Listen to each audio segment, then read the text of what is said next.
केलेला आहे, काय सांगा? प्रामुख्याने मी आज 377 माझी लागली होती. 377च्या माध्यमातून आपल्या कॉन्स्टिट्युएन्सीमध्ये जे काही प्रश्न असतील ते एक ते 0 आवर्समध्ये आपण मांडू शकतो किंवा 377च्या माध्यमातून आपण ते मांडू शकतो आणि 543मधून ती लॉटरी काढली जाते, त्याच्यामध्ये ते लागलं जातं. याच्यामध्ये हा प्रामुख्याने जो प्रश्न होता की मुंबई शहरामध्ये जे फॉरेस्ट आहेत म्हणजे आरे कॉलनी असतील, आप्पापाडा असेल, बोरवली असेल, नॅशनल पार्क असेल, या इथे अनेक गरीब कुटुंब राहतात. अनेक वर्षापासून म्हणजे 50-60 वर्षापासून ही गरीब कुटुंब राहतात आणि गरीब कुटुंब राहत असताना माणसाला जे बेसिक ॲम्युनिटी आहेत ह्या देणे गव्हर्नमेंटचं काम असतं.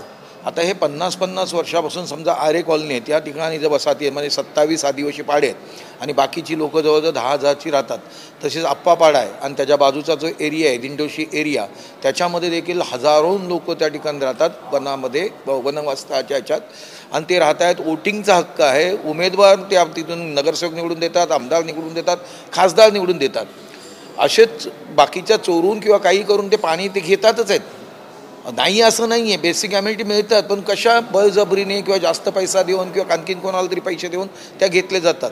तर माझी या 377च्या माध्यमातून विनंती आहे की पहिल्याने तुम्हाला प्राईम मिनिस्टर PMAY पंतप्रधान आवास योजना 1 ही ग्रामीणसाठी होती, आता पंतप्रधान आवास योजना 2 ही शहरासाठी आहे आणि ती पंतप्रधान आवास 2च्या माध्यमातून त्या ठिकाणी त्यांना घरकुल मिळाले. म्हणजे घरकुल द्यायला आणखी वेळ लागेल, परंतु तत्पूर्वी त्यांना ज्या बेसिक ॲम्युनिटी म्हणजे पाण्याची व्यवस्था, इलेक्ट्रिसिटी व्यवस्था, रस्त्याची व्यवस्था, आरोग्याची व्यवस्था ही प्रामुख्याने मिळाली पाहिजे. कारण ती माणसं आहेत, ती काय जनावरं नाही आहेत, ती माणसं आहेत आणि माणसाला लागणाऱ्या गोष्टी ह्या शासनाच्या माध्यमातून मिळाल्याच पाहिजे, ह्याबद्दल मी ठाम आहे. आणि तशा पद्धतीचं 377 आज लावलं होतं, ते सिलेक्ट झालं आणि आज त्या माननीय सभापती महोदयांनी तो टेबल करायला सांगितलं, त्याबद्दल टेबल केलं आहे, पण ते स्वीकृत झालं.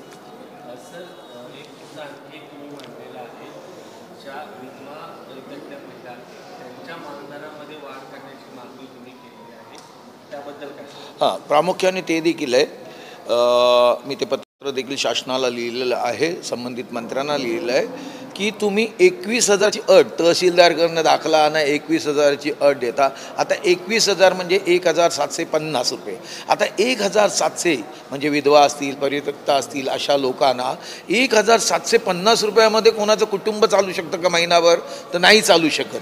आणि म्हणून ती वाढवावी, ती 5,000पर्यंत करावी की 1,700 म्हणजे 21,000 आहे, ती 5,000पर्यंत म्हणजे 60,000 त्यांना महिन्याला मिळावं म्हणून 1,00,000ची मागणी केलेली आहे. म्हणजे विधवा असतील, कोणी असतील, त्यांना काही मिळत ना, म्हणजे त्यांना कुटुंबिक स्थैर्य किंवा जीवन जगण्यासाठी तेवढा पैसा पाहिजे, तेवढा मिळाला पाहिजे.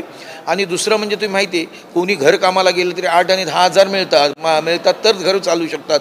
तर 1-2 ठिकाणी भांडीकाम वगैरे केलं आणि यांना जर 1,700मध्ये ते मिळू शकत नाही, शासनाला द्यायचं असेल तर त्यांचं पोट भरेल असं ते सर्वाइव्ह होऊ येऊ शकेल अशा पद्धतीने त्यांना कमीत कमी 5,000 रुपये मंथली मिळावे अशा पद्धतीची मागणी मी केलेली आहे.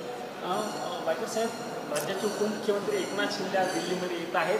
उद्धव ठाकरे देखील उद्याला दिल्लीमध्ये येतात, त्यांची इंडिया आघाडीच्या बैठकी आहेत, दोघांचे दौरे आहेत. उद्धव एकनाथ शिंदेच्या दौऱ्याबद्दल तुम्हाला काय माहिती? काय मला ही माहिती तुमच्याकडे मिळते, त्यामुळे मी माहिती घेऊन देतो. दोन्ही नेत्यांचा दिल्ली दौरा त्या अनुषंगाने चर्चेचा विषय मला यातलं माहीतच नाही ना, पहिल्याने सांगितलं मला. आत्ता तुम्ही सांगताय की येत आहेत म्हणून दोघेही म्हणून.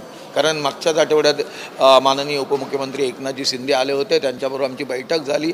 आमच्या ज्या मागण्या होत्या राज्य पातळीवरच्या त्या आम्ही मांडलेल्या आहेत, त्यामुळे आत्ताच हे मला माहीत नाही. मुंबईतील कबूतरखाना बंद करण्याचा निर्णय जो झालेला होता त्या अनुषंगानं मुख्यमंत्री देवेंद्र फडणवीस यांनी आज बैठक घेतलेली आहे आणि राज्य सरकारकडनं ज्या ज्या गोष्टी कराव्या लागतील त्या करू अशा पद्धतीचं आश्वासन त्यांनी दिलेलं आहे. खरं म्हणजे की हायकोर्टाच्या माध्यमातून एखादा निर्णय होतो की पक्षांच्या माध्यमातून वगैरे म्हणजे कबुतरांच्या माध्यमातून दमा होतो वगैरे, आणि अशा दृष्टीनं तो निर्णय दिलेला आहे.